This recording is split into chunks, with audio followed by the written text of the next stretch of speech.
প্রচুর বটবটি বলে না এই যে সমস্ত গাছ থাকতো এক কাটায় আধা মনে করি একদিনও আসসালামু আলাইকুম রহমতুল্লাহ বারাকাতুহু। প্রিয় কৃষক ভাই ও বোনেরা, আমার নতুন আরেকটি পর্বে আপনাদেরকে আন্তরিক শুভেচ্ছা ও স্বাগতম। আজ আমি চলে এসেছি সাতক্ষীরা জেলার বলরামপুর গ্রামে। তো এই জায়গায় আমি দেখতেছি যে খাটো একটা জাতের মাছাবিহীন বরবটি চাষ করছে। কিভাবে আপনারা এটা চাষাবাদ করবেন এটা সম্পূর্ণ এই ভিডিওর মাধ্যমে তুলে ধরার চেষ্টা করব।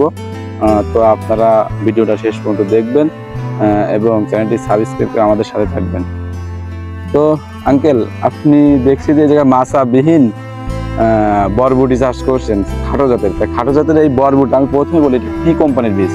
এই বীজের নাম কি? বীজ নাম হলো আদুরি। আদুরি কি কোম্পানি এটা জানেন না? কোম্পানিটা আমার খেয়াল নেই, খেয়াল নাই।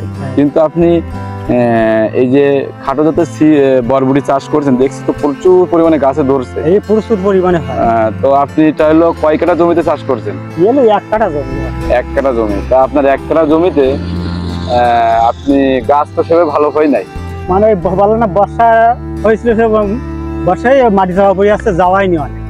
এখন এই মাছাবিহীন যে খাটো জাতের বরবটিটা চাষ করতে গেলে কেমন মাটির প্রয়োজন? এঁটেল 10 মাটি নাকি? হ্যাঁ, এঁটেল 10 মাটিতে ভালো হয়। তো আপনি এটা রোপণ করেন আমাদের এই দিন পরে এই গাছে ফল আসছে? তো গাছ আছে ওই এক মাসের বেশি। এক মাসের বেশি।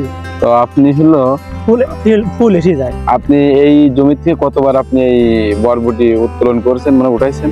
কিন্তু কেবল নতুন ধরন আসছে একদিন অন্তর, একদিন দেখাচ্ছে এক কাঠা জমিতে কেবল নতুন আছে 5 কেজি তুলছিলাম। 5 কেজি। বাজারজাত কেমন? 25 টাকা। 25 টাকা। তা আসলে আপনি এই চাষের ভেতরে খাটো জাতের এই যে বরবটি চাষ করে আপনি কি কি রোগের সম্মুখীন হয়েছেন? এর বেশিরভাগ রোগ হইলো ওই যে ছিদ্র করে। জি জি জি। ছিদ্র আর এলে ওই জাবি। আপনি যদি উঠে আপনি যদি উঠে আমাদের দেখাতেন জাপ পোকা, এর জন্য আপনি কি কি স্প্রে করেন? এর মধ্যে আমি মূলত দিয়ে আছে ডাইমেথিয়ান, ওয়ান্ডার আর ফাইফানা। মানে জাবি, এই মেন হলো জাবি ধ্বংস করে। জাবি। তো আসলে আপনার হলো জাবি ধ্বংস করে এই দিনে 2 দিন অন্তর দিলে কোনো পোকাই থাকবে না। দেখতে কোনো পোকা নেই। পোকা নেই। আর বরবটি তো ফ্রেশ আমি দেখতেছি। তা আপনি আসলে 2টাই ওষুধ স্প্রে করেন। সপ্তাহে কতদিন করেন? সপ্তাহে 2 দিন। সপ্তাহে 2 দিন। আর এটা হলো উঠানো লাগে কতদিন পর পর? একদিন অন্তর একদিন। একদিন অন্তর একদিন। অনেক সময় দেখা আছে বড় হলে 2 দিন পরে। আর আপনি তো কি কি সার মাটি ব্যবহার করেন? ফসফেট তো পটাশ। ফসফেট আর পটাশ। ফসফেট আর পটাশ। আর যখন জল দিই তখন আসলে আছে ড্যাব। দেওয়া পড়ে না পটে ফসফেট আর পটাশ। ইউরিয়া দেওয়া যায় না। ইউরিয়া দেওয়া যায় না। ইউরিয়া দিলে আসছে ওই সাদাই। ফসফেট আর ড্যাব আপনি কতদিন পর পর ব্যবহার করেন? তো দেওয়া নিয়েছিলাম দেওয়ার একবার জল দেওয়া দিচ্ছে, 2বার দিচ্ছি। আর এতে সেচ দেওয়া লাগে না? সেচ করে আমদানি দেওয়া লাগে না। ওই একবারই সেচ দেওয়া। আমাদের দেখাতেন যে গাছের গোড়ায় দেন কি একটু দূরে দূরে দেন, কিভাবে দেন? উপর দিয়ে ছড়াই দেন। তাতে কোনো ক্ষতি হয় না? ইউরিয়া দেওয়া যায় না। ইউরিয়া দিলে ক্ষতি হয়, পচে যায়। আর ইউরিয়া দিলে এই গাছ সাদা পাকড়া পড়ে।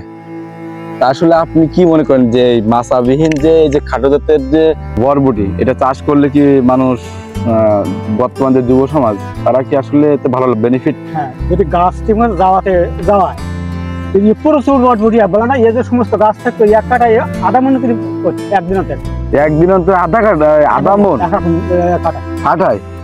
আধা মন তো অনেক টাকা। আমাদের যাওয়াই নি বলে ফাঁকাতে পুঁইশাকের চারা দিচ্ছেন। আপনার যদি আধা মন হয় তো 25 টাকা করে বাজারগুলিতে তো অনেক। দেখেন শুধু এখনো কেবল নতুন ধরনের আসছে তো প্রচুর হয়। তো আসলে পরবর্তী প্রজন্ম আসলে এটা চাষ করতে পারে। যেরকম আমরা খাটো জাতের একটা সিম দেখছি, এটা প্রচুর হয়। খাটো জাতের বরবটিও খাটো জাতের বরবটিও প্রচুর হয়। প্রিয় কৃষক ভাইরা, আপনারা দেখেন যারা নতুন এই খাটো জাতের বরবটি চাষ করতে চান তো আসলে এটা আমরি কোনো খরচ নেই, অল্প খরচে অল্প খরচে এটা সুন্দর চাষ করা যায়। আর গাছে যে কি পরিমাণে হয় আপনাদেরকে বলে বোঝাতে পারবো না। মাত্র 2টা সার আর 2টা ওষুধ যদি আপনারা স্প্রে করেন, ওষুধ না, বিশেষ করে মানে বিশেষ করে কৃষকরা যে সমস্যাটা পড়ে দেখেন এসব গাছে